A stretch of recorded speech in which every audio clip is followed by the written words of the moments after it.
तो basic question vector form में निकालो।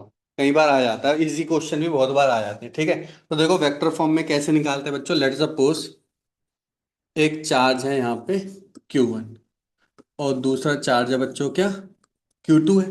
ठीक है, लेट सपोज मैंने इसको एक कोऑर्डिनेट्स में उसकी वैल्यू है कुछ ना कुछ, और आपको पता है एक हम लेते हैं यहाँ से कोऑर्डिनेट लेंगे और उसको बोलते हैं पोजीशन वेक्टर, राइट। जब हम ओरिजिन से लेते हैं उसकी पोजीशन वेक्टर होता है, जिसको हम किससे रिप्रेजेंट करते हैं बच्चों, R1 वेक्टर से। ठीक है, और ऐसे ही सिमिलरली बच्चों क्या होगा हमारा, R2 वेक्टर होगा। ये बात क्लियर हो गई।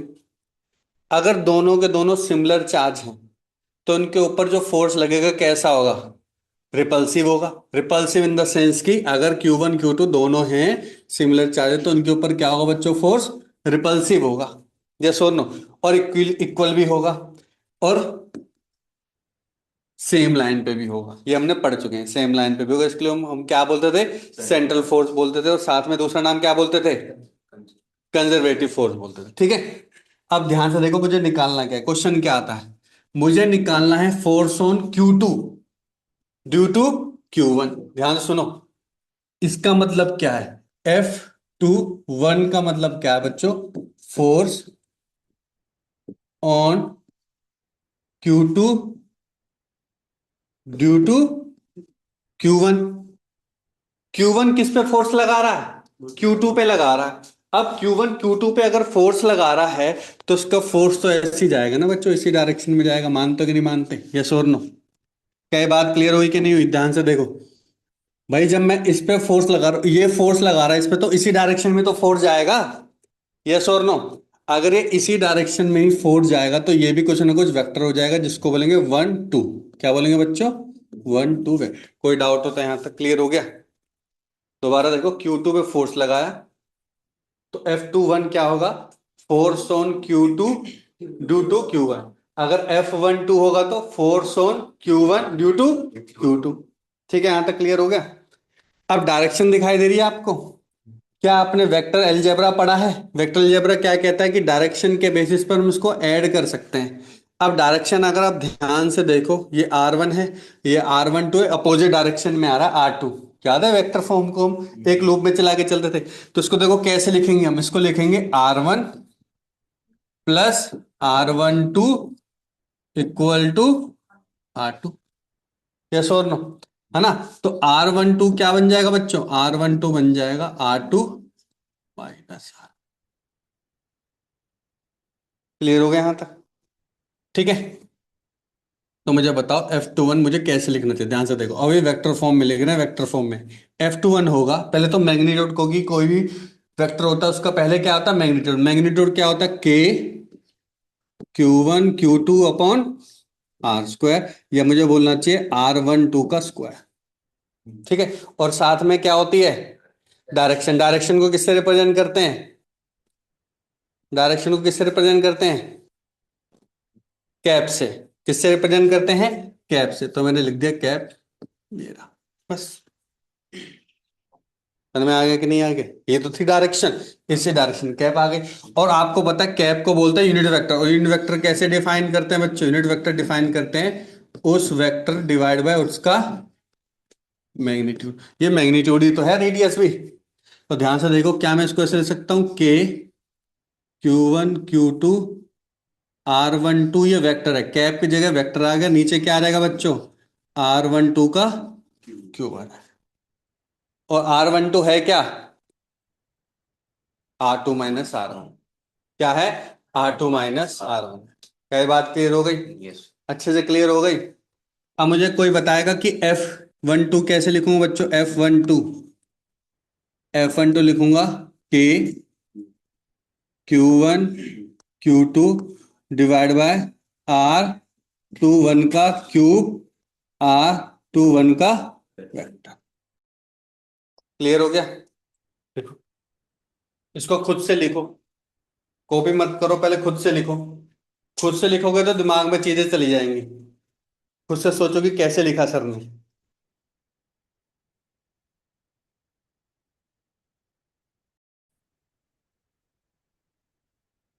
चलो तो एक क्वेश्चन देखो आया हुआ बहुत ही इजी, जेई मेन में।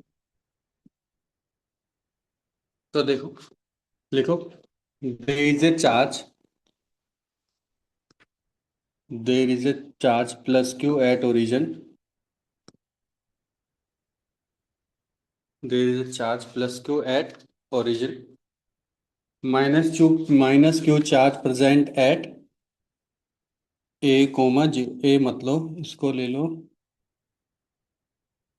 ए की जगह, चलो ले लो, डिस्टेंस है ना, ए ले लो, या एक्स ले लो उसकी जगह, एक्स एक्सिस पे तो एक्स ले लो, एक्स कोमा जीरो पे प्रेजेंट है। वो चार्ज है बच्चों क्या, माइनस क्यू। दोनों अपोजिट चार्ज है तो डेफिनेटली क्या होगा इनके बीच में, अट्रैक्टिव फोर्स होगा, अट्रैक्टिव फोर्स होगा।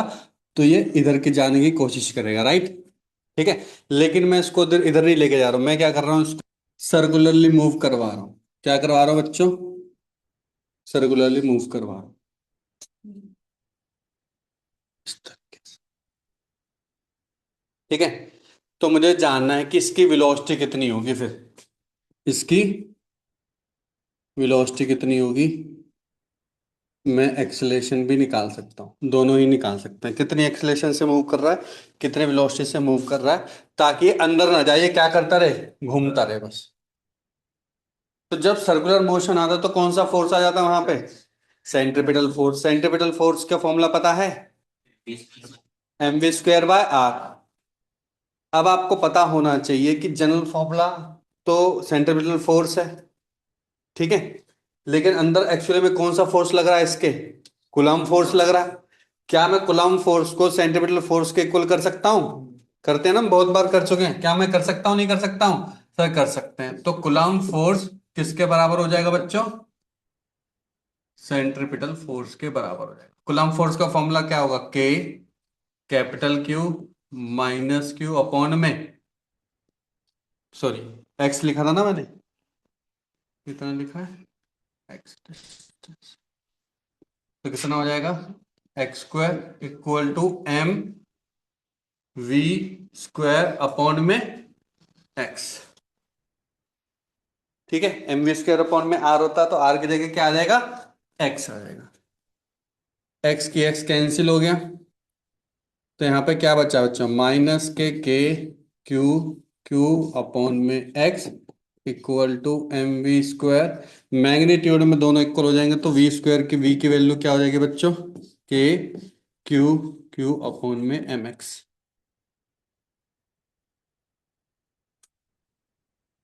ठीक है सर, अगर मेरे पास v आ गया है तो मैं क्या ओमेगा निकाल सकता हूं, v और ओमेगा में कोई रिलेशन है, v और क्या है,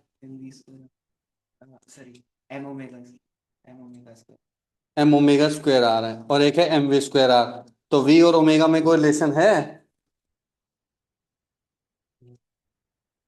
वूश।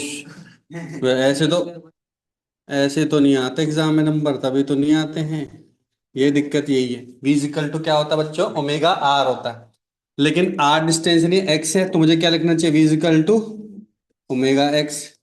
तो मैं ओमेगा की वैल्यू निकाल सकता हूँ, ओमेगा क्या हो जाएगा, v अपॉन में x। जो भी आपने v निकाला x कर दो, देखो ब्रैकेट में अंदर x जाएगा तो x² बन जाएगा, तो नीचे इक्वेशन क्या बन जाएगी, नीचे बन जाएगी, ध्यान से देखो, k क्यू क्यू अपॉन में m x³ खत्म।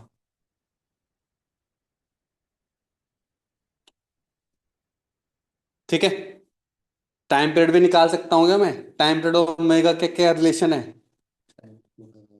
2π/ओमेगा होता है, तो t क्या होता है, 2π/ओमेगा। क्या आपने ओमेगा निकाल चुके हो, निकाल चुके हो, तो t is equal to 2π under root of mx² divide by a³। खत्म, बस वैल्यू डालो आंसर आ जाएगा। समझ में आया कि नहीं है, वो डायरेक्टली टाइम पीरियड भी बोल सकता है, लेकिन आपको पूरा फिर सॉल्व करना पड़ेगा।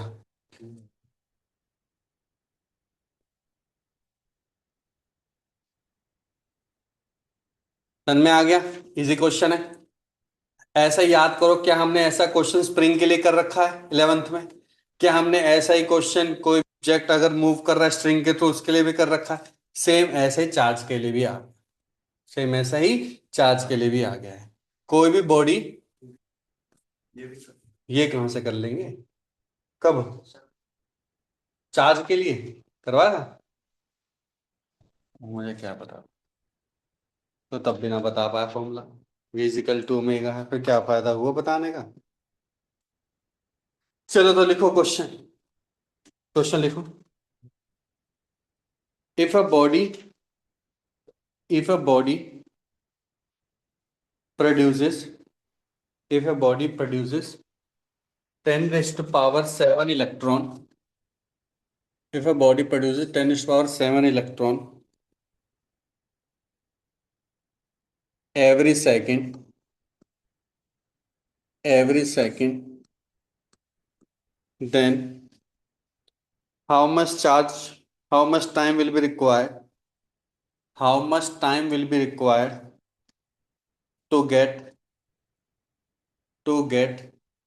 total charge of 1 coulomb, total charge of 1 coulomb,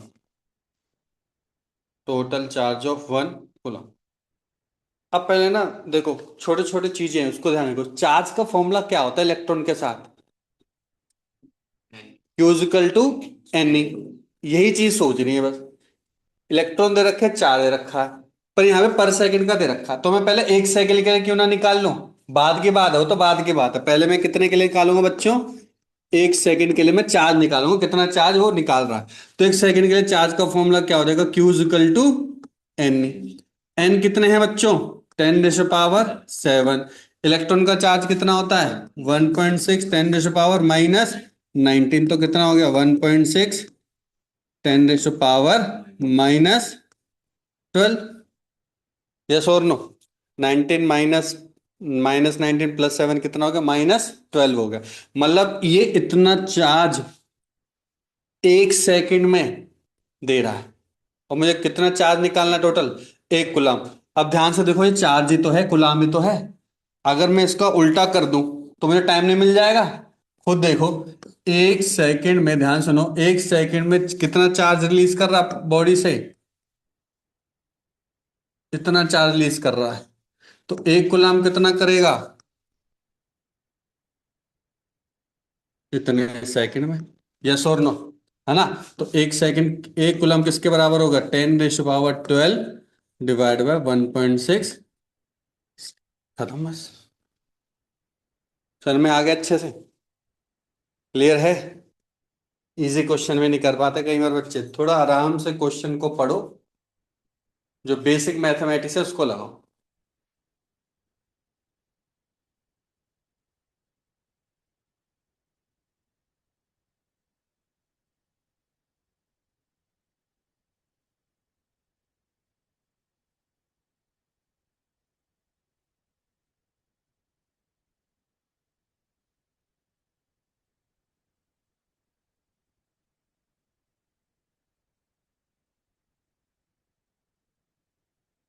ठीक है, हो गया? नेक्स्ट करें। लिखो। How much charge,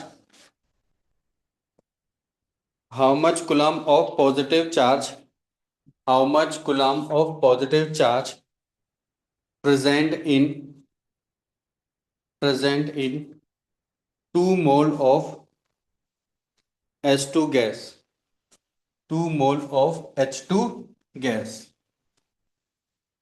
2 moles of H2 gas. एक और लिख लो, H2 प्लस गैस भी।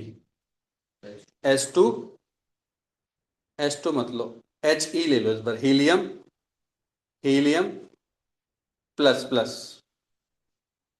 हीलियम प्लस प्लस ले लें? ले ले, क्या दिक्कत है? ठीक है, 2 मोल्स बोला है, दोनों को 2 मोल्स ले लो। ठीक है। अब एक चीज बताओ, हम क्या पता लगा सकते हैं कि कितने उसके अंदर इलेक्ट्रॉन्स हैं? कैसे? एक नंबर होता है, कौन सा नंबर होता है वो? एवोगैड्रो नंबर होता है। क्या हम नंबर ऑफ मॉलिक्यूल पता लगा सकते हैं? कुछ फॉर्मूला होता है नंबर ऑफ मॉलिक्यूल निकालने का, एवोगैड्रो के साथ, नंबर ऑफ मोल के साथ कुछ होता है? क्या होता है वो? N upon N equal to M upon capital M equal to Avogadro number होता है कुछ ऐसा। ठीक है। इसका मतलब कि अगर मुझे नंबर ऑफ मॉलिक्यूल चाहिए, ध्यान से, नंबर ऑफ मॉलिक्यूल चाहिए, तो मैं क्या करूंगा, नंबर ऑफ मोल्स को किससे मल्टीप्लाई कर दूंगा, एवोगैड्रो नंबर। केमिस्ट्री का ही तो पार्ट है ये। ठीक है। पर इसमें भी आ जाता है बच्चों, इसलिए मेरे ध्यान देना। देखो, टू तो ये हो गया, नंबर ऑफ मोल्स दे रखे हैं, एन ए कितने हैं, 6.023 है, शायद बोल रहा, शायद गधा शायद बोल रहा है, ये हो गया। ठीक है। पर उस S2 में अब S2 में न्यूट्रल है, अभी तो S2 पे ना मैंने प्लस लगाया ना कुछ लगा, तो उसके अंदर कितने इलेक्ट्रॉन प्रेजेंट हैं, S2 के अंदर कितने इलेक्ट्रॉन होते हैं, दो इलेक्ट्रॉन होते हैं। तो फर्दर टोटल नंबर ऑफ, अब मुझे Q इजिकल टू एन निकालना पड़ेगा ना। देखो मुझे निकालना फाइनली क्या है, Q इजिकल टू एन ही निकालना है। तो मुझे पहले n बताओ। तो ये जो निकला है ये तो केवल एक के लिए निकला है। एक्चुअली कितने H2 के अंदर इलेक्ट्रॉन, दो इलेक्ट्रॉन है। ऐसा तो H2 वाले देखो कितने सारे एटम्स हो गए, इतने सारे एटम प्रेजेंट है इसके अंदर, इतने सारे मॉलिक्यूल प्रेजेंट है। तो मुझे क्या करना पड़ेगा, टू इंटू ये सारा का सारा से।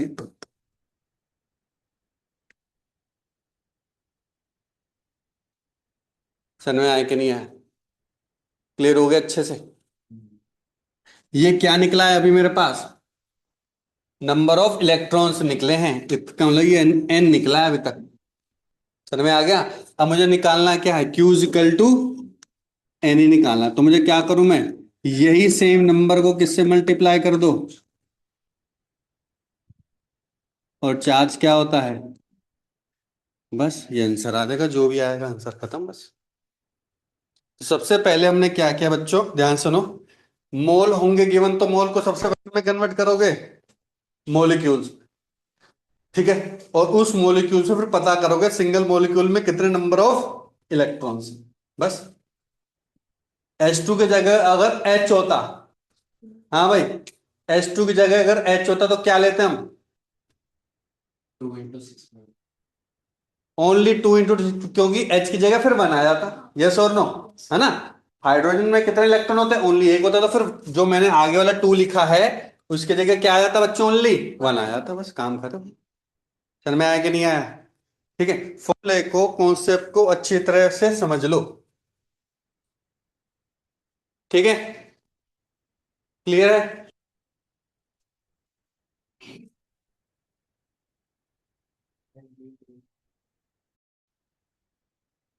क्लियर हो गया। अब मैंने बोला He++, वैसे He क्या कैसे डिफाइन करते हैं सर, He में ना दो तो होते हैं क्या, इलेक्ट्रॉन, और दो ही क्या होते हैं, प्रोटॉन होते हैं। टोटल नंबर ऑफ न्यूक्लियॉन कितने होते हैं, चार होते हैं। अब मैंने इलेक्ट्रॉन तो निकाल ही दिए दो, अब उसके पास कितने चार्ज बचे, दो ही तो पॉजिटिव चार्ज बचे। यस और नो, दो ही तो पॉजिटिव चार्ज बचे। इसका मतलब कि क्यू का फॉर्मूला सेम नहीं आ जाएगा। बस गलती हमने ये कर दी, क्या गलती कर दी, गलती बस हमने ये करी है कि यहाँ पे क्या आएगा बच्चों, माइनस आएगा, क्योंकि यहाँ पे इलेक्ट्रॉन के बेसिस पे निकाला गया है। प्लस भी ले सकते हैं क्योंकि वहां पे प्रोटॉन भी मौजूद थे, दोनों चल सकता है। लेकिन इस वाले में जो कि मैंने लिखा है He++ लिखा है, अब डेफिनेटली इसके पास कौन से चार्ज प्रेजेंट है, ओनली पॉजिटिव चार्ज प्रेजेंट है। तो मुझे यहाँ पे क्या लिखना पड़ेगा बच्चों, प्लस ही लिखना पड़ेगा। कितने होल्स, कितने वो प्रेजेंट है इसके ऊपर, प्रोटॉन्स, या पॉजिटिव चार्ज कितने प्रेजेंट है, दो, एक एक मॉलिक्यूल में। टोटल नंबर ऑफ मॉलिक्यूल तो अभी आपने निकाले ही थे, number of moles into Avogadro number. समझ में आया कि नहीं आया, समझ में आ गया अच्छे से, कोई डाउट तो नहीं है, देख ले अभी भी। तो सेम ही रिजल्टेंट आएगा। अगर ये He+ होता तो वन टू की जगह क्या आ जाता, वन आ जाता, बस काम खत्म। वाह, होली में सुधर गए। समझ में आ गया अच्छे से, कोई डाउट तो नहीं आता किसी को भी। चलो तो अगला क्वेश्चन करते हैं बच्चों।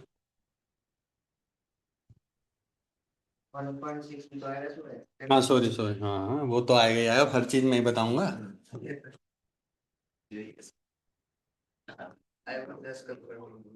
कंफर्म क्या कर रहा मेरे से, ये भी कंफर्म करेगा मेरे से। वाह, चलो तो लिखो। एक है बच्चों Q1, जिसकी वैल्यू ले लो 3 माइक्रो कूलम। एक है Q2, जिसकी वैल्यू है -6 माइक्रो कूलम। ये है इसकी पोजीशन 1, 2, 3। इसकी पोजीशन है 5, 6, 8 है। मुझे निकालना है force on Q1 due to Q2। उल्टा दे रहा है, ध्यान से सुनो।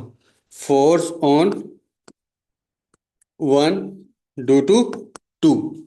समझ में आ गया? तो सबसे पहले क्या निकलता है? मैग्नीट्यूड। मैग्नीट्यूड का फॉर्मूला क्या होता है? K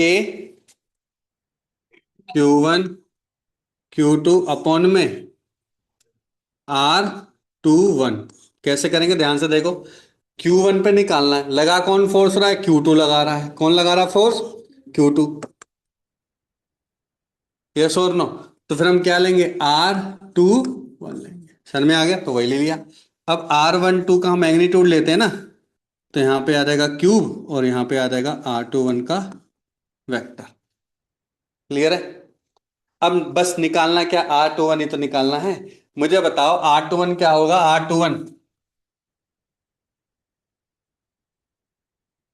R21 क्या होगा?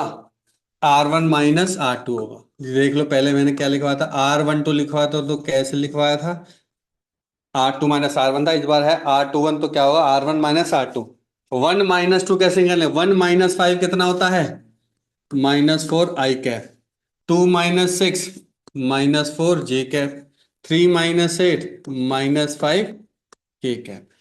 ये तो हो गया वेक्टर। अगर मुझे इसका मैग्नीट्यूड निकालना बच्चों, तो मैग्नीट्यूड कैसे निकालते हैं? आप सभी को पता है। वेक्टर फॉर्म का होता है -4 का स्क्वायर प्लस -4 का स्क्वायर प्लस -5 का स्क्वायर। समझ में आ गया? ये नीचे चला जाएगा क्यूब में और ये वैल्यू आ जाएगी बस। समझ में? के की वैल्यू क्या होती है? के की वैल्यू +9। गड़बड़ मत कर, आराम से करो। तभी कहता हूँ लिख लिख के प्रैक्टिस करो। के की वैल्यू क्या होती है? 9 × 10⁹ 9। Q1 की वैल्यू कितनी है बच्चों? 3 माइक्रो। Q2 की वैल्यू कितनी है? -6 पूरी नहीं है, -6 माइक्रो। डिवाइडेड में वेक्टर जो फॉर्म निकाला ये लेंगे, -4 I cap -4 J cap -5 K cap. और नीचे क्या आ जाएगा? 4 का स्क्वायर क्या होता है? 16। 16 और 25 57 की पावर 3/2 हो जाए। 3/2 कैसा है? रूट तो था ही था, क्यूब भी आ गया, तो 3/2 हो गया बस। ये तो मैंने रैंडम नंबर लिया है, इतना वो नहीं आएगा। इतना इजी क्वेश्चन आएगा कि आपस में क्या हो जाएगी इनकी? मल्टीप्लीकेशन डिवीजन हो जाएगी। ये तो समझाने के लिए लिया, ठीक है? प्रोसेसन में आ गया अच्छे से? क्या ऐसे क्वेश्चन आ सकते हैं? आते हैं, बहुत इजी इजी क्वेश्चन भी आते हैं। तो पता होना चाहिए एग्जैक्ट प्रोसेस क्या है, तभी बोल रहा हूँ हाथ से लिख लिख के प्रैक्टिस करो। हो गया? नेक्स्ट करें। लिखो superposition theorem. Superposition theorem.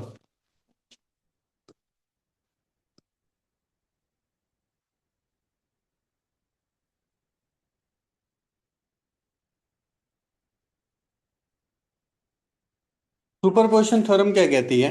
Let suppose इस पॉइंट पर चार्ज है Q1, इस पॉइंट पर चार्ज है Q2, उस पॉइंट पर चार्ज है Q3, इस पॉइंट पर चार्ज है मान के चलो Q0।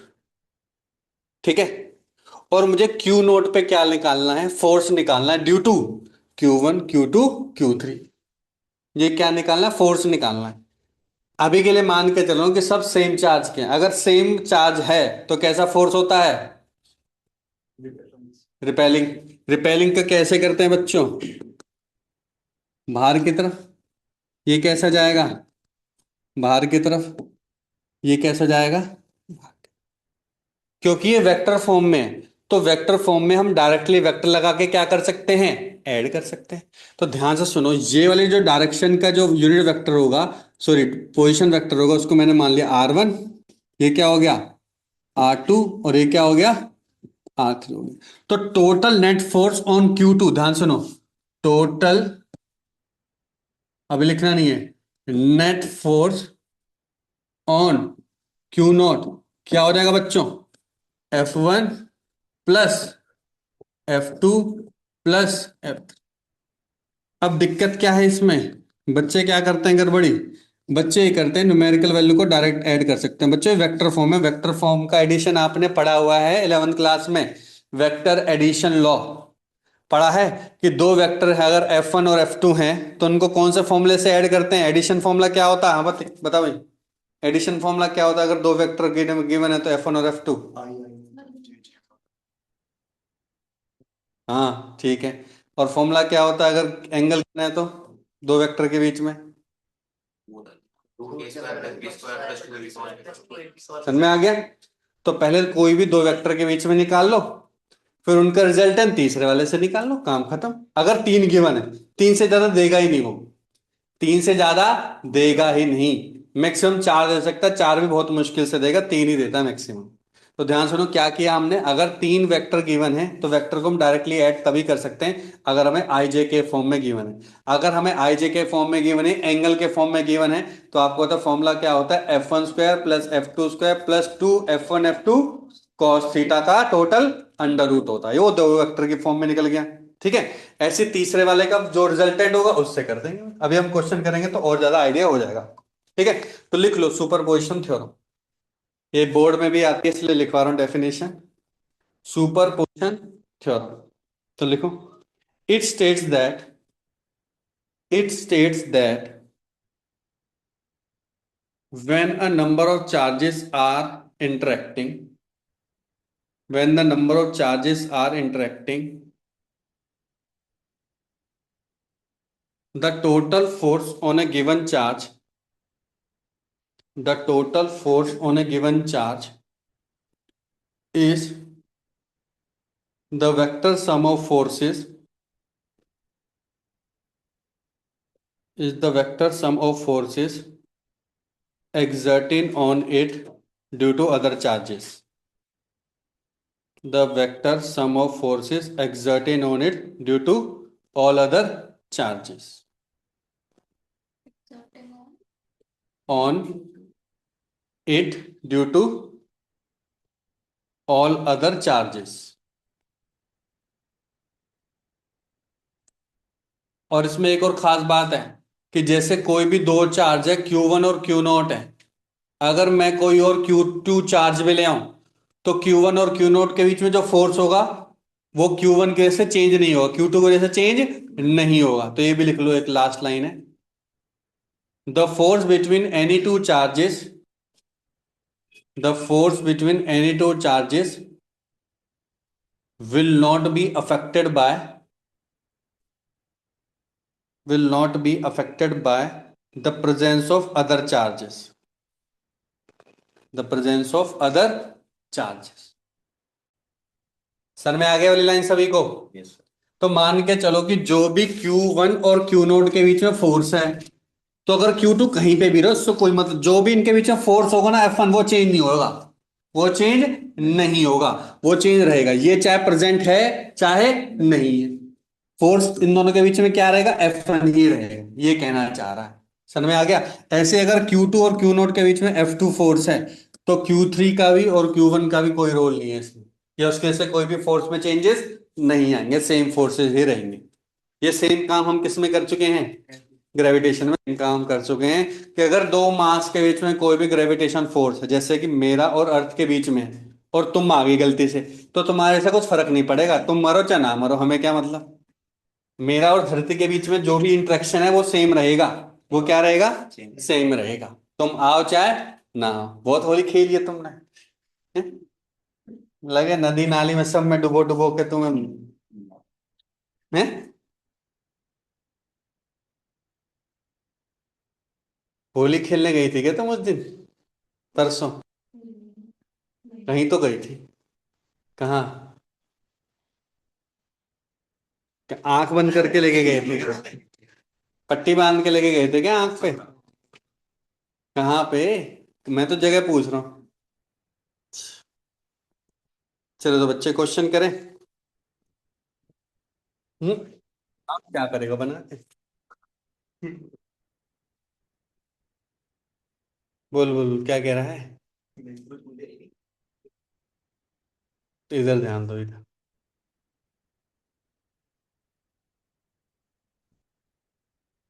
बना ले सभी ने।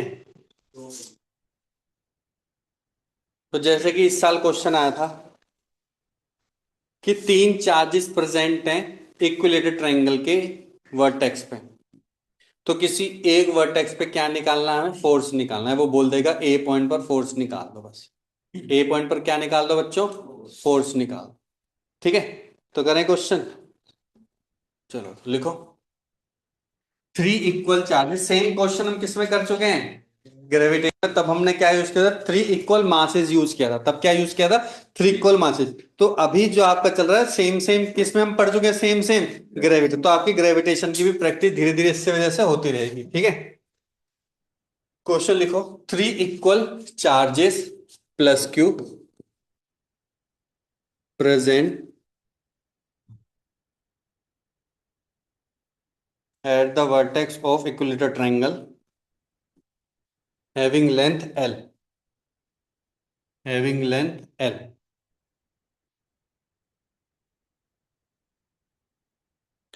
Find the force on one of the vertex. Find the force on one of the vertex. तो देखो कैसे करेंगे, ध्यान से देखो। इजी क्वेश्चन है। पैटर्न समझ लो पहले। मान के चलो कि इक्विलेटरल ट्रायंगल है। यहाँ पे भी चार्ज प्रेजेंट है प्लस क्यू, यहाँ पे भी प्लस क्यू, यहाँ पे भी प्लस क्यू। मैं इस पे फोर्स निकालना चाह रहा हूँ ए पॉइंट पर। ए पॉइंट पर फोर्स निकालना चाह रहा हूँ। ध्यान से देखो बच्चों, क्योंकि इक्वल चार्जेस हैं। इक्वल चार्जेस में फोर्स कैसा होता है? रिपल्सिव होता। तो मुझे बताओ ए पे ड्यू टू बी फोर्स कैसा होगा? आप बोलोगे आउटसाइड हो। यस और नो? रिपेलिंग फोर्स होगा, क्योंकि दोनों चार्ज कैसे हैं? पॉजिटिव हैं। सर ये भी पॉजिटिव, तो इसकी वजह से भी क्या होगा बच्चों? बाहर की तरफ होगा। ठीक है। इसकी भी लेंथ है एल, इसकी भी लेंथ है एल। चलो ये भी लेंथ है एल। दोनों के बीच में एल लेंथ हो गई, जो आर होते थे हमारे। तो मुझे बताओ, अगर मैं थोड़ी देर के लिए इसको F1 मान लूं और इसको थोड़ी देर के लिए क्या मान लो बच्चों? F2 मान लो। यस और नो? तो जो F1 होगा उसको मैं कैसे लिखूंगा? मैं लिखूंगा, ध्यान से देखो, K Q1 Q2 दोनों सेम चार्ज है, divide by L square. Yes और नो? ठीक है। अब इसका मैं मैग्नीट्यूड ही ले लेता हूं। ठीक है। F2 ले लो। अगर डायरेक्शन भी लेनी है, देखो डायरेक्शन भी अगर लेनी है तो कैसे लिखूं मैं डायरेक्शन? सर डायरेक्शन बताओ। डायरेक्शन पहले डायरेक्शन ही ले लेते हैं, है ना? कंफ्यूजन नहीं होनी चाहिए। अगर मुझे F1 की डायरेक्शन ही देनी है, देखो मैग्नीट्यूड में लिख दिया, डायरेक्शन क्या होगी? बी ए, बी ए वेक्टर। यस और नो? है ना? तो मैं क्या लिखूंगा बच्चों? बी ए का कैप लूंगा, क्योंकि यहाँ पे नीचे एल स्क्वायर है। अगर मैं कैप की जगह वेक्टर लगाऊंगा तो नीचे क्या आ जाएगा? एल क्यूब आ जाएगा। बात ही खत्म बस। सर में आ गया अब धीरे धीरे। ठीक है। ऐसे मुझे बताओ F2 क्या होगा बच्चों? F2, सर F2 पता है क्या होगा? देखो दोनों सेम फोर्स है, दोनों के बीच में लेंथ भी एल है, तो के क्यू, ये हटा देना। क्या? टू, क्योंकि सेम ही है। चार्जेस क्या है? सेम है। क्यू क्यू, तो यहाँ पे भी क्या आएगा? क्यू क्यू अपॉन में एल स्क्वायर। अब इसकी डायरेक्शन कोई बताएगा क्या आएगा? सी ए कैप। अब ये भी छोड़ो। इक्विलेटरल ट्रायंगल है तो एंगल कितना होगा? Due to vertically opposite angle, ये भी कितना होगा? आपको पता है दो वेक्टर के बीच में अगर एंगल गिवन है तो उसका रिजल्टेंट क्या होता है बच्चों? Resultant under root of F1 square F2 square two F1 F2 cos 60। क्या F1 F2, देखो ये मैग्नीट्यूड होती है, इसमें कोई डायरेक्शन नहीं आएगी। क्या ये दोनों मैग्नीट्यूड सेम नहीं लग रहे हैं आपको? यस और नो? तो F1 F2, टू F1 की जगह मैं F ले लूं तो ये हो गया F स्क्वायर, ये भी F स्क्वायर, ये भी 2F स्क्वायर इंटू में 1/2। तो 1/2 कैंसिल, कितना हो गया? मेरे ख्याल से F आ गया अंडर रूट 3। चेक करना ये आ रहा है क्या? F under root 3। और एफ की वैल्यू क्या है एक्चुअल में? एफ की वैल्यू कोई बताएगा मेरे को? के Q square upon L square, यही तो है। के Q square upon L square. तो डायरेक्टली रिजल्टेंट आ गया √3 के क्यू स्क्वायर अपॉन में। और इसकी कोई डायरेक्शन बताएगा क्या होगी?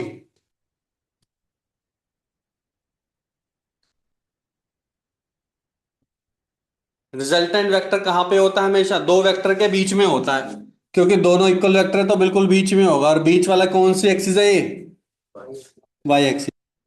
जी आया बस। ध्यान से देख लो, कोई डाउट हो तो चेक कर लो अच्छे से। समझ में आ गया अच्छे से? कोई डाउट तो नहीं है? देख लो अभी भी।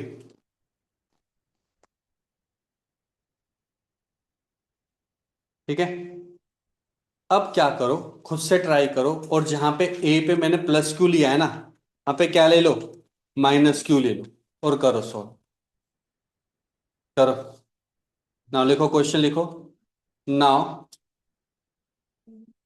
नहीं, एक पे ही लेना है केवल, ए पॉइंट पर। एक ओनली ए पे। अब तीनों पे अगर सेम है फिर तो सेम ही आंसर ही तो हो जाएगा। लिखो। Now, plus q charge at point A is replaced by minus Q charge. Now plus q charge is replaced by minus q at point A. अब खुद से करो, जल्दी से ट्राई करो एक बार, कैसे करेंगे।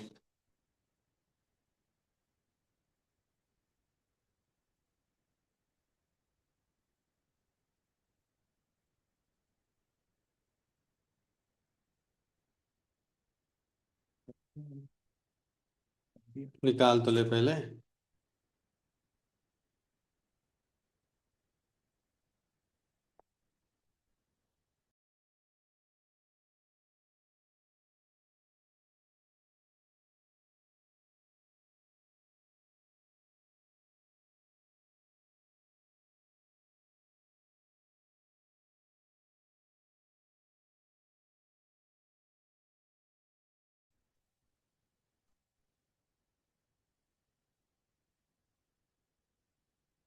हाँ ये प्लीज सन में आ रहा है? Yes sir. करो जल्दी से। जैसे ही आप बच्चे इसको यहाँ पे माइनस क्यू चार ले लोगे, तो डायरेक्शन क्या हो जाएगी बच्चों? अपोजिट। और रिजल्टेंट क्या हो जाएगा? डाउनवर्ड। यस और नो? ऐसे क्या होगा? रिजल्टेंट सेम ही निकलेगा, विद माइनस साइन निकलेगा। ये भी सेम निकलेगा। ठीक है। और यहाँ पे क्या आ जाएगा? माइनस जे आ जाएगा बस। आपका रिजल्टेंट ये आना चाहिए, final resultant. This one is your final resultant. ये आएगा आपका। समझ में आ गया? क्योंकि मैग्नीट्यूड, डायरेक्शन क्या है? माइनस जे, जे लगा दी।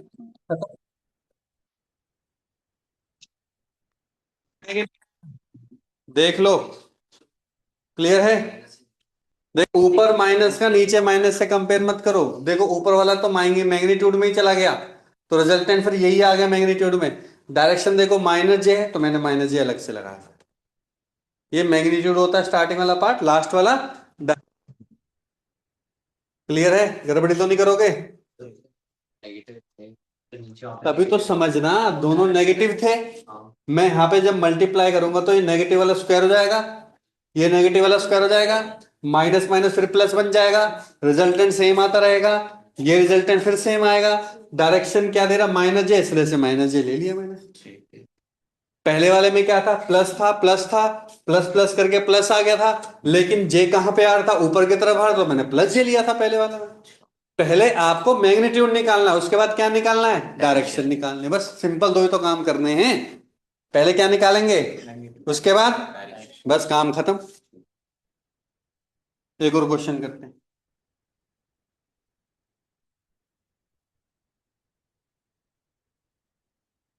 मुझे सेम क्वेश्चन निकालना है, सी पे निकालना। अब सी पे करेंगे, ठीक है? ट्राई करो मेरे से करने से पहले। सी पे निकालना बच्चों, सी पे। और चार्जेस क्या क्या, ध्यान से देखो। यहाँ पे माइनस क्यू है, यहाँ पे प्लस क्यू है, यहाँ पे भी प्लस क्यू है। पहले आपने ए पे निकाला था, फिर ए पे चार्ज चेंज कर दिया था, मुझे सी पे ही निकालना है सेम चार्जेस।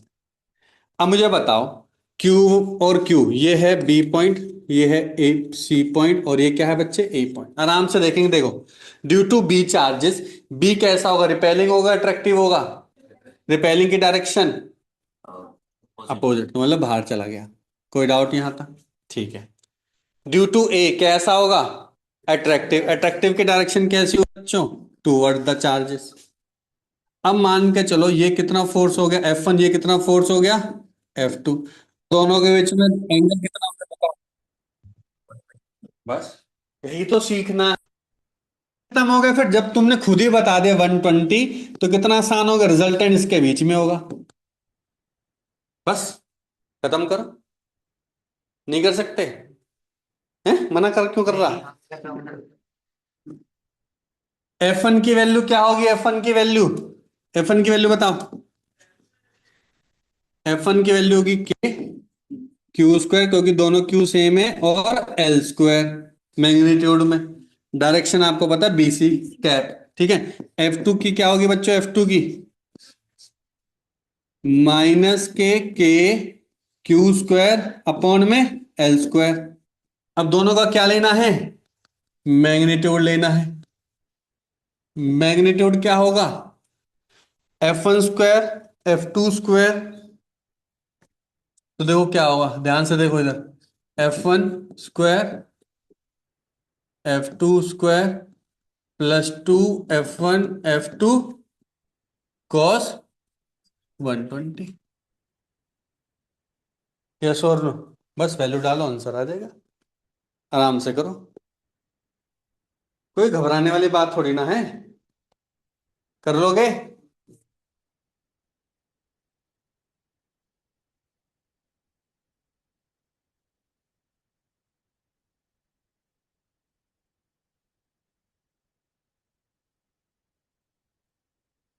ठीक है।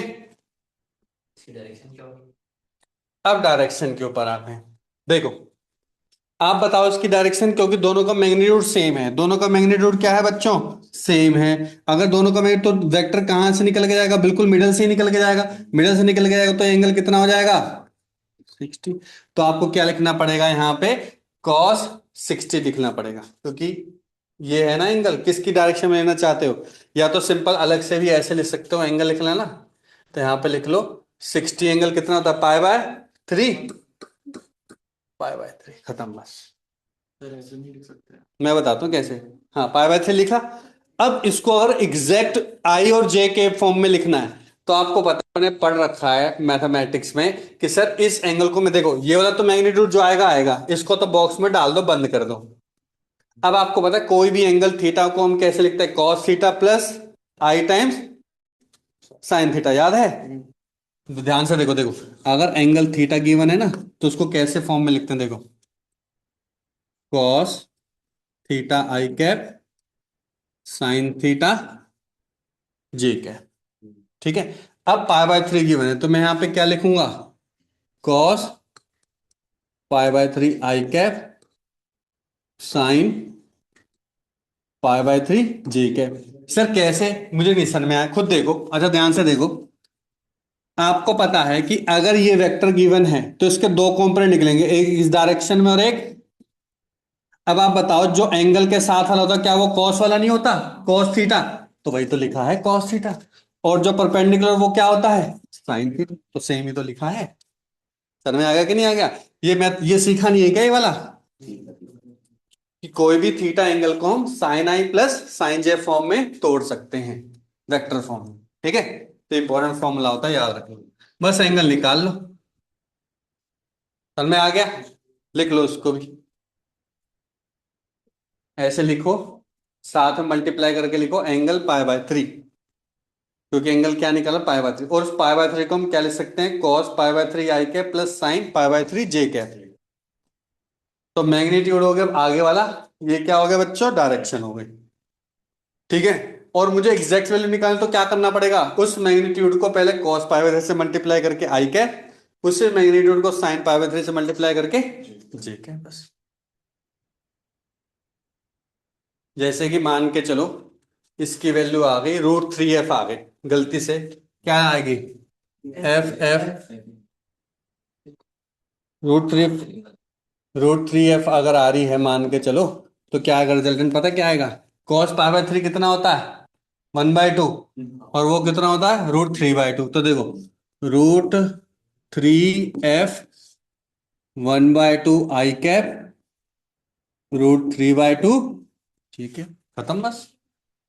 डायरेक्शन मैग्नीट्यूड आ गया, डायरेक्शन आ गई आई और जे के, बस काम खत्म। अब ये तो आपके ऊपर है कि कितना खींच के जा सकते हो। समझ में आ गया कि नहीं आ गया?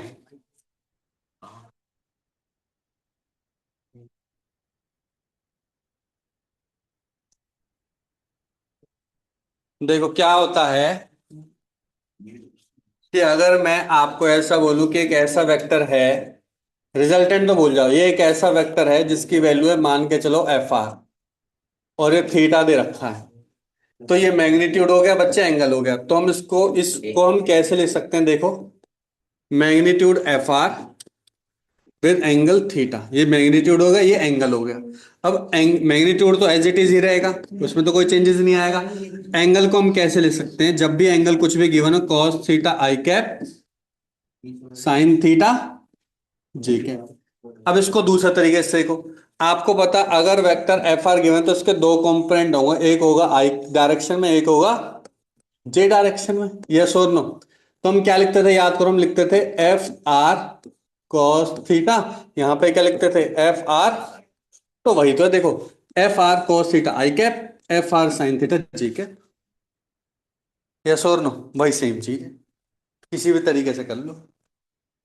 सर में आ गया? अब क्लियर है?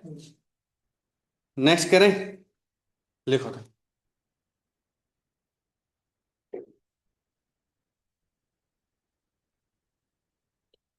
सेम ही है बच्चों, इस बार हमें सेंटर में निकालना है। क्या निकालना है?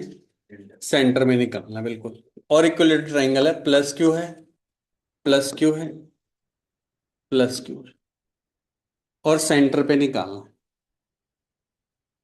सेंटर पे निकालना है तो एक चीज मुझे बताओ, सेंटर से यहाँ का डिस्टेंस कैसे होगा, पहले हमने सीखना चाहिए। मान के चलो एल ही है, एल ही है, एल ही है, तो पता होना चाहिए ये वाली लेंथ कितनी हो जाएगी, टोटल लेंथ। इसको मैं मान लेता हूँ AODBC।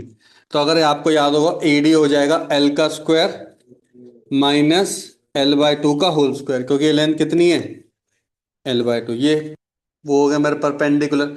तो जो मेरा AD होगा बच्चों, AD होगा वो क्या होगा? हाइपोटेनस का स्क्वायर माइनस बेस का स्क्वायर, यस और नो? तो ये हो गया √3/2L। कोई डाउट हो यहां तक? क्लियर हो गया यहां तक? अब आपको पता होना, जो टोटल लेंथ होती है ना बच्चों, वो 2:1 में डिवाइड होते हैं, हमेशा याद करना। सेंट्रल से सेंट्रोइड से कितने रेशो डिवाइड हो? 2:1। टोटल लेंथ है ये। तो जो मेरी AO लेंथ होगी, ध्यान से देखो, AO होगी, वो टोटल AD के कितने रेशो में होगी? 2:3। तो जो मेरी AO निकल गई वो कितनी निकली? 2/3 AD। AD आपने निकाली कितनी? √3/2 इंटू L, 2 से 2 कैंसिल, आ गया L/√3। समझ में आया? खुद से किया करो ये काम, जब भी मैं लिखवाता हूँ फिर खुद से लिखा करो, ठीक है? L/√3 आ गया। अब तू देख, ध्यान से देखो, इसकी डायरेक्शन क्या होगी? इस वाले के लिए, ए के लिए डायरेक्शन क्या होगी? ध्यान से देखो, मैग्नीट्यूड क्यू क्यू क्यू, और यहाँ पे मान के चलो Q0 है। तीनों का चार्ट मैग्नीट्यूड तो सेम ही रहेगा, क्यों? सर ये डिस्टेंस भी सेम है, ये डिस्टेंस भी सेम है, और ये डिस्टेंस भी सेम है। मानते हो कि नहीं मानते? तीनों के डिस्टेंस सेम है, और तीनों के तीनों इस पॉइंट पे मिल रहे हैं। तो मान के चलो ये है R1 वेक्टर, ये क्या है? R2 वेक्टर, ये क्या है? R3 vector. ठीक है, तो मुझे बताओ F1 फोर्स क्या होगा? F1 फोर्स, ध्यान से सुनो, F1 फोर्स होगा F magnitude into R1 vector. ठीक है, F2 क्या होगा? F magnitude R2 vector. F3 क्या होगा? F magnitude R3 vector. तीनों को सम का डालो। सर ये आपने F क्यों लिया, मुझे बताएगा कोई? मैंने F क्यों लिया है यहाँ पे केवल? क्योंकि तीनों ही चार्जेस क्या है? सेम है। तीनों चार्जेस सेम है तो फोर्स की वैल्यू भी क्या होगी? सेम ही रहेगी। सर अगर मैं सम कर दूं तो F1 प्लस F2, मैंने बताया था वेक्टर फॉर्म में करना है, F3 इक्वल टू मैं बोल सकता हूं F multiply with R1 plus R2 plus R3। देखो मैंने क्या किया, तीनों का सम कर दिया। सर यहाँ कैप नहीं आएंगे? डायरेक्ट कैप लगा ले, हाँ कैप आएगा। ये भी कर सकता, वो तो कोई बात नहीं। ठीक है, डायरेक्शन भी चल जाएगी तब भी कोई दिक्कत नहीं, मैं समझ लूंगा कि एफ के नीचे क्या आर। ठीक है, अब ध्यान से देखो, उस पॉइंट पर तीनों के तीनों या तो फोर्स एक साथ मिलेंगे या एक साथ बाहर जा रहे होंगे। ऐसा तभी हो सकता है जब तीनों का सम क्या हो, जीरो हो। ध्यान सुन लो, दोबारा सुनो। अगर ऐसा कुछ पॉइंट बन रहा है जहां पे तीनों के तीनों वेक्टर एक पॉइंट पर आ रहे हैं, तो तीनों का सम क्या हो जाएगा बच्चों, जीरो। इसका मतलब कि R1 plus R2 plus R3 की वैल्यू कितनी है, जीरो है। और अगर इनकी वैल्यू जीरो है तो नेट फोर्स कितना हो गया, नेट फोर्स हो गया zero into F, zero, zero. मुझे बहुत बार आता है क्वेश्चन कि सेंट्रॉइड पर लगने वाला फोर्स कितना होगा बच्चों, जीरो होगा। सेंट्रॉइड पे लगने वाला फोर्स क्या होगा, जीरो होगा। तो ऐसे लिखो, since R1 plus R2 plus R3 क्या है बच्चों, equal to zero, because all three vectors are meeting at a point. Here R1 plus R2 plus R3 are equal to zero because all three points are meeting at a, all three vectors are meeting at a point, all three vectors are meeting at a point। तो उसकी वजह से क्या हो जाएगा बच्चों, zero हो जाएगा। क्लियर एवरीवन, लिखो तो।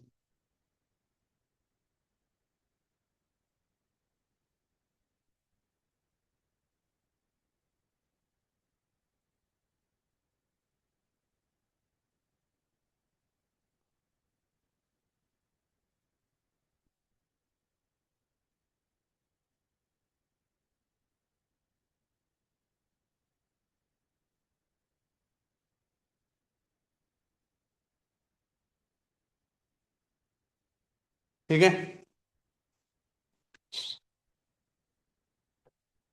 एक और करो क्वेश्चन, जेई का ही क्वेश्चन है ये, तीन चार बार आ चुका है 20-25 सालों में। ठीक है, ऐसा नहीं कि इस बार भी आएगा, पर सिमिलर काइंड ऑफ क्वेश्चन लिखो।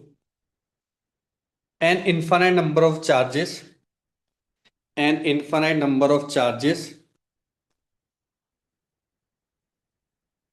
each equal to 4 microcoulomb, each equal to 4 या plus 4 microcoulomb are placed along x-axis, are placed along x-axis at x equal to 1 meter, 2 meter, 3 meter and सोन। क्यों, इनफाइनाइट है ना, ऐसे लगते रहेंगे चार्जेस। ठीक है, find total force on charge, find the total force on charge 1 microcoulomb present at origin, present at origin। Question आराम से पढ़ना है, बहुत ही आराम से क्वेश्चन करना है, जल्दबाजी नहीं करनी, बिल्कुल स्टेप बाय स्टेप करना। देखो है क्या क्वेश्चन, क्वेश्चन सिंपल ये कह रहा है, ध्यान से देखो, कि एक तो ओरिजिन पे चार्ज पड़ा जहां पे हमें फोर्स निकालना है, जहां पे फोर्स निकालना है उसकी वैल्यू कितनी है, उसकी वन है 1 माइक्रो कूलम। इस पे तो फोर्स निकालना, लेकिन चार्ज कहां कहां पे प्रेजेंट है, एक यहां पे प्रेजेंट है, कितना, क्यू प्रेजेंट है, एक यहां पे भी क्यू प्रेजेंट है, एक यहां पे भी क्यू प्रेजेंट है, एक यहां पे भी क्यू प्रेजेंट है, एक यहां पे भी क्यू प्रेजेंट है। डिस्टेंस कितना है, 1 मीटर, फिर 2 मीटर, ओरिजिन से ही है ना ये डिस्टेंस, और ये 3 मीटर, और ये 4 मीटर एंड सोन। ठीक है, तो सबसे पहले मैं कुछ दिमाग रहा हूं, सबसे पहले मैं क्या करूंगा, ध्यान से देखो, ये क्यू नॉट है मान के चलो, तो मुझे बस इतना बता दो, इस क्यू नॉट पे मुझे क्या निकालना, force due to this q. तो पहले मुझे डायरेक्शन बताओ, डायरेक्शन क्या होगी, सोच समझ के बतानी है। हाँ भाई शोभिक, क्या होगी डायरेक्शन, इस पे निकालना है ड्यू टू क्यू, क्या होगी डायरेक्शन, शाबाश, ये पता होना चाहिए। सर इस पे फोर्स निकाले ड्यू टू, क्योंकि दोनों के चार्जेस क्या हैं, पॉजिटिव हैं। पॉजिटिव हैं तो डायरेक्शन क्या होगी, रिपल्सिव। तो कौन से डायरेक्शन में जा रहा है, नेगेटिव एक्स एक्सिस। जो रिजल्ट आएगा वहां पे क्या लगाएंगे, माइनस आई लगाएंगे। यही चीज इंपॉर्टेंट है। बाकी तो तुम थोड़ा बहुत कर भी लोगे, गड़बड़ी तुम वहीं मचाओगे। तभी मैं कह रहा हूँ बेसिक कॉन्सेप्ट से पकड़ो, ठीक है। चलो, अब क्यू को भूल जाओ। क्यों, क्योंकि मैंने शुरू में एक लाइन लिखवाई थी कि जब भी दो पॉइंट के बीच में चार्ज होंगे, तीसरे की वजह से मैं उसको नहीं मानूंगा, नेगलेक्ट करूंगा ना, तो इस क्यू को भूल जाओ, दूसरे वाले क्यू को पकड़ो। ये क्यू और क्यू नोट के बीच में डायरेक्शन क्या होगी, ध्यान से बताओ। इस क्यू नोट और इस वाले क्यू के बीच में डायरेक्शन क्या होगी, हाँ भाई, नेगेटिव एक्स एक्सिस, क्योंकि दोनों अगेन पॉजिटिव चार्ज है। इस वाले के लिए भी इसी डायरेक्शन, इस वाले सारे के सारे डायरेक्शन कौन सी डायरेक्शन में कर रहे हैं, नेगेटिव एक्स डायरेक्शन। तो मतलब कि सबसे पहले मैग्नीट्यूड निकाल दूं, लास्ट में माइनस आई पुट कर दूंगा, काम खत्म। सर में आए कि नहीं आए, क्लियर हो गया अच्छे से, हाँ बोल तू बोल। क्या नहीं, कोई दिक्कत नहीं, सेम ही आएगा। अगर चार्ज माइनस क्यू भी आ गया तब भी कोई बात नहीं, एक क्वेश्चन कर लेंगे। अगर गलती से माइनस क्यू आ गया, ऐसे plus Q minus Q plus Q minus Q आ गया, तो क्या होगा, अल्टरनेट चार्जेस रखे हो तो निकाल देंगे, क्या दिक्कत है, निकालने में कोई परेशानी थोड़ी ना है। अगला क्वेश्चन वही करेंगे, ठीक है। अभी के लिए पहले ये करते हैं, देखो। चलो, तो मुझे बताओ बच्चों, एफ नेट को मैं देखो ऐसे लिख रहा हूं, इसको सब्जेक्टिव की तरह मानो। एफ नॉट पे निकालना है ड्यू टू वन, यही तो लिखेंगे हम।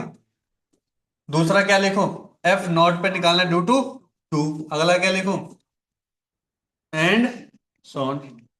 अब मुझे बताओ इसकी वैल्यू क्या होगी, तो बता भाई, वैल्यू कैसे लिखो, एफ नॉट वन के 1 into 4 अभी फॉर्मूला बोल बस, q naught q upon r one, क्योंकि अलग अलग डिस्टेंस है ना, आर वन आगे डायरेक्शन क्या होगी, नेगेटिव एक्स लिखूं क्या, अबे घरे, बस हो गया काम खत्म, ठीक है। तो बता भाई क्या लिखूं मैं नेक्स्ट, हाँ, k q naught q upon are two square minus I cap and so on, यही चलता रहेगा। अब कॉमन क्या क्या पहले निकाल लो, कॉमन मेरे ख्याल से कॉमन है केवल के क्यू नॉट क्यू, और माइनस आई को मैं उधर ले जाऊं। तो ध्यान से देखो, पहले लिए के क्यू नॉट क्यू, नीचे आ गया R one square plus one upon are two square plus one upon R three square and so on, और लास्ट में लिख लो माइनस आई कैप, तो कॉमन है ही। बताओ कोई डाउट हो तो, ठीक है। के की वैल्यू क्या होती है, 9 × 10⁻⁹। क्यू नॉट की वैल्यू क्या बताई थी बच्चों, 10⁻⁻6। क्यू की वैल्यू कितनी बताइए, 4 × 10⁻⁻6, ठीक है। अब इधर देखो, आर वन की वैल्यू कितनी, आर वन की वैल्यू सोच समझ के बताओ भाई, आर वन की वैल्यू कितनी है, वन, वन का स्क्वायर, आर टू कितना है, टू का स्क्वायर। अरे घबरा के बोल रहे हो बड़ा, क्या चक्कर है। कौन सी सीरीज बन रही है, जीपी, यस और नो, जीपी बन रही है, यस और नो। तो तू बता कौन सी बनेगी फिर, तो क्या करें फिर, तो उसको बनाना बनाना पड़ेगा, कौन से मेथड से बनाते हैं, टी आर निकालो फिर, करो, तुझे आता ही क्या है।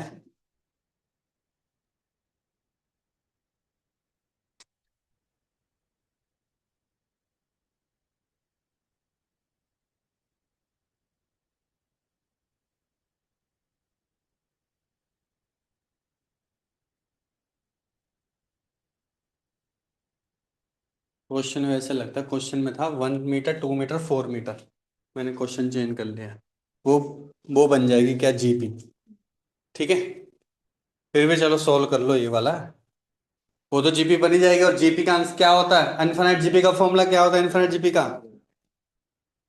ए अपॉन वन माइनस आर होता है, ठीक है।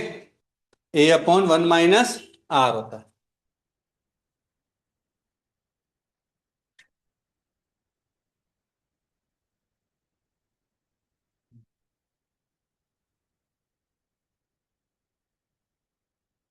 जो डिस्टेंस 2 मीटर, 4 मीटर, 8 मीटर में गिवन था, ठीक है। अगर ये 1248 है तो क्या बन जाएगा, 1 का स्क्वायर, 4 का, 2 का स्क्वायर, फिर 2 की पावर 4, 2 की पावर 6। अब क्या बन रहा है, रेशो बन रहा है ना, तो बन जाएगा ना। तो ये क्या बन जाएगा बच्चों, फॉर्मूला ए मतलब 1/1 - r, 1 - r कितना है, 1/2 का स्क्वायर। ये तो है रेशो, ठीक है। इसको मल्टीप्लाई करो, 9 × 4 कितना होता है, 36, 10⁻⁹ 12 -के 3, तो ये हो गया 36 × 10⁻³ -3, 4 आ जाएगा। और 3 को जब करेंगे तो कितना आ गया बच्चे, 12, 12 × 4 48 × 10⁻³ -के i कैप न्यूटन। खत्म। सही है, सर में आ गया, क्लियर है। हाँ भाई, क्लियर है। चल तो अगला तेरे से पूछता हूँ, फिर क्लियर है। अगला बहुत इजी है, पहले खुद से ट्राई करना है, क्या करना है देखो। सेम ही क्वेश्चन है, इसने बोला कि बायनन ये भी तो सर क्वेश्चन में आ सकता है कि मान के चलो कि पहला चार्ज क्या है बच्चों, प्लस का क्यू नॉट, ये जो वैल्यू गिवन थी। अब क्या हो गया, एक है plus Q with same magnitude minus Q, फिर प्लस क्यू, और फिर क्या है बच्चों, माइनस क्यू, ठीक है। एंड सोन है। दोनों के बीच में डिस्टेंस कितना है, ये 1 मीटर है, अगला कितना होगा, 2 मीटर, अगला कितना होगा, 4 मीटर, अगला कितना होगा, 8 मीटर। तो मुझे बताओ, अब मुझे बताओ, इस प्लस क्यू की वजह से डायरेक्शन कहां पे होगी, नेगेटिव एक्स एक्सिस में, माइनस क्यू की वजह से पॉजिटिव एक्स एक्सिस की वजह से। तो ये तो अल्टरनेटिव बन रहे हैं, तो मैं आराम से करूंगा, फिर मैं जल्दबाजी नहीं करूंगा, मैं आराम से करूंगा। देखो मैं क्या करूंगा, पहले मैं एफ नेट निकालूंगा बच्चों। एफ नेट क्या होगा, ध्यान से देखो। एफ नेट क्या लिखूंगा, ये लिखूंगा के Q0 Q /r1²। और यहां पे क्या क्या लगाऊंगा बच्चों, माइनस के आई के। क्लियर है यहां तक। अगला क्या लिखूंगा, के Q0 Q/में R2², और डायरेक्शन क्या लगाऊंगा, प्लस आई के, आराम से, ठीक है। फिर क्या लिखूंगा बच्चे, हैं, माइनस आएगा, हाँ माइनस भी तो आएगा, ठीक है। फिर ये क्या आ जाएगा बच्चों, माइनस के R3 का स्क्वायर माइनस के आई कैप। अगला क्या आ जाएगा बच्चे, के Q0 माइनस का Q R⁴ प्लस के आई कैप, एंड सो ऑन। क्या ये बात क्लियर हो गई। अब तुम अगर ध्यान से देखो, सर माइनस तो यहां पे भी है, सर अगले वाले भी तो माइनस है, क्योंकि minus plus will become minus. Sir इसमें माइनस है, चलो इसमें तो प्लस है लेकिन माइनस क्यू भी तो है। सर ये तो बिल्कुल सेम पहले जैसा नहीं बन गया क्या, क्योंकि माइनस तो प्लस जाके फिर दोबारा फाइनली क्या बनना, माइनस ही तो बनना है। तो फाइनल रिजल्टेंट भी क्या होगा, माइनस आई चलता रहेगा। तो अगर मैं सबको कॉमन लूं तो माइनस आई तो रहेगा रहेगा। क्या मेरा रिजल्टेंट बिल्कुल प्रीवियस जैसा नहीं हो जाएगा क्या, -48 मिली फोर्स, और विद डायरेक्शन क्या होगी, आई के। मैंने माइनस बाहर ले लिया, प्लस लोगे तो यहां माइनस ले लिया। देख ले, कोई डाउट है तो पूछ ले, अभी भी क्लियर हो गया अच्छे से। लिखो।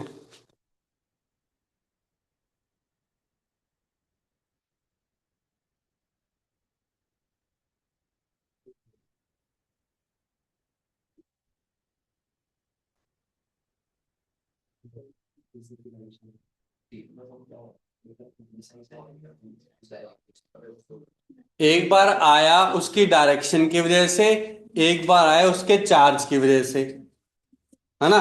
क्योंकि देखो ऐसा क्यों हो रहा है, क्योंकि देखो प्लस क्यू की वजह से डायरेक्शन होगी माइनस आई, और माइनस क्यू की वजह से डायरेक्शन होगी प्लस आई। तो प्लस आई और माइनस क्या कर देंगे, दोबारा माइनस ही कर देंगे, तो रिजल्टेंट पहले जैसे सेम आएगा। किसकी, नहीं, क्योंकि माइनस माइनस माइनस में हमने भार ले लिया ना, समझ। माइनस आई उसमें है, माइनस आई ये वाला माइनस आई बाहर ले लिया, माइनस आई फिर बाहर ले लिया, माइनस आई फिर बाहर ले लिया। और मैग्नीट्यूड तो प्लस में आएगा ही आएगा, कभी तूने माइनस आई बाहर ले लिया तो माइनस आई मैग्नीट्यूड ये ना। समझ में आया कि नहीं है? देख लो अभी भी कोई डाउट है तो, कहीं पे भी डाउट है तो पूछ लो अभी भी। क्लियर है अच्छे से? चलो तो एक दो क्वेश्चन और करेंगे, खत्म करते हैं फिर। लिखो। अब जैसे कि मान के चलो, ध्यान सुनो बच्चों, मान के चलो कि एक चार्ज प्रेजेंट है क्यू और एक चार्ज प्रेजेंट है बच्चे 2Q,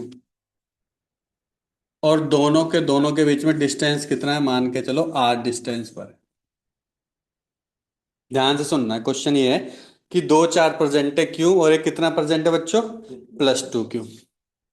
मुझे ऐसा चार्ज दोनों के बीच में लगाऊं कि नेट फोर्स उस पॉइंट पर क्या बन जाए? 0 बन जाए। अब अगर मैं यहां पे लगा रहा हूं चार्ज क्या बच्चे? -Q लगा रहा हूं, ठीक है? तो मेरा क्वेश्चन है कि कितनी दूरी पर हो ये? इस +Q से मैं बोल दूं ए पॉइंट से कितनी दूरी पे हो कि इस पे लगने वाला फोर्स दोनों की वजह से क्या बन जाए? 0 बन जाए। क्या बन जाए? 0 बन जाए। तो क्वेश्चन लिखो ढंग से, लिखो। Two charges Q +Q and +2Q, two charges +Q and +2Q present in a line joining, present in a line joining, which are r distance apart, which are r distance apart. If -Q charge is present, if -Q charge is present in between Q and +2Q,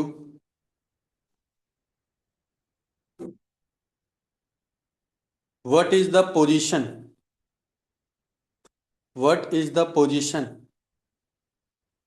of -Q charge from point A, from point A, so that the total force on -Q will become 0. The total force on -Q will become 0. Question आराम से समझेंगे, फिर आराम से करेंगे, जल्दबाजी नहीं करनी। मैं डायरेक्ट भी कर सकता हूं, ये क्वेश्चन बहुत बार आता है। आराम से करेंगे। देखो, शुरू में थोड़ी बहुत तकलीफ होगी समझने में, बस समझना ही है। देखो, ये लाइन जॉइनिंग है बच्चों, है। गलती से -Q बीच में आ गया। अब ये +Q है, ये -Q है। सर -Q और +Q की डायरेक्शन कैसी होती है? अट्रैक्टिव होते। तो चलो मैं इस पे बात करता हूँ, इस पे फोर्स निकालना ना, तो इसकी वजह से डायरेक्शन क्या होगी? सर यही तो होगी डायरेक्शन। मानते हो कि नहीं मानते बच्चे? यस और नो? और इसकी वजह से ये भी प्लस है, ये माइनस का, तो इसकी भी डायरेक्शन क्या होगी? अपोजिट होगी। ठीक है? अब तुम खुद बताओ, अगर मैं हूं, मेरे को एक बंदा यहां से खींच रहा है कि यहां से खींच रहा है, अगर मेरे पे कुछ फोर्स लग रहा होगा, या तो मैं इधर जाऊंगा या तो मैं उधर जाऊंगा। अगर मेरे पे नेट फोर्स 0 तो मैं किधर जाऊंगा? कहीं भी नहीं जाऊंगा। इसका मतलब कि मैं क्यों नहीं जा रहा हूं? ना उधर जा रहा हूं ना क्यों नहीं जा रहा हूं? दोनों फोर्स इक्वल है। दोनों फोर्स क्या हैं?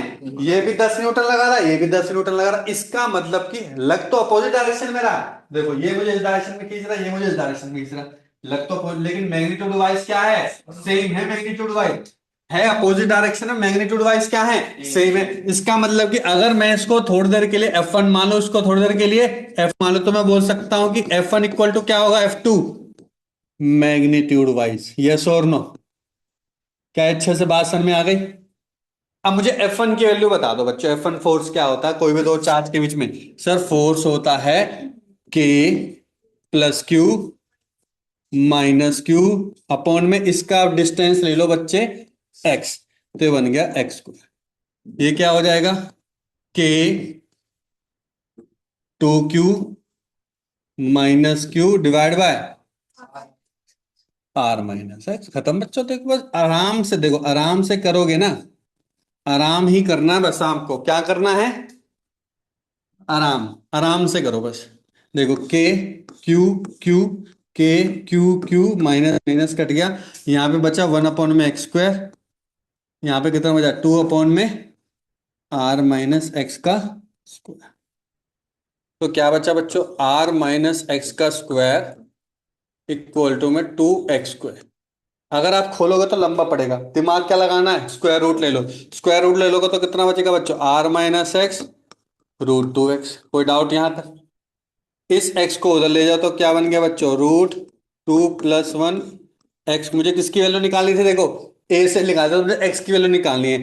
x की वैल्यू कितनी हो जाएगी, r अपॉन में √2 प्लस। खत्म बस। इतना आसान है, यस और नो? आराम से समझ के करो। क्लियर हो गया? प्रीत, मनीष, क्लियर है? Yes yes sir. सर।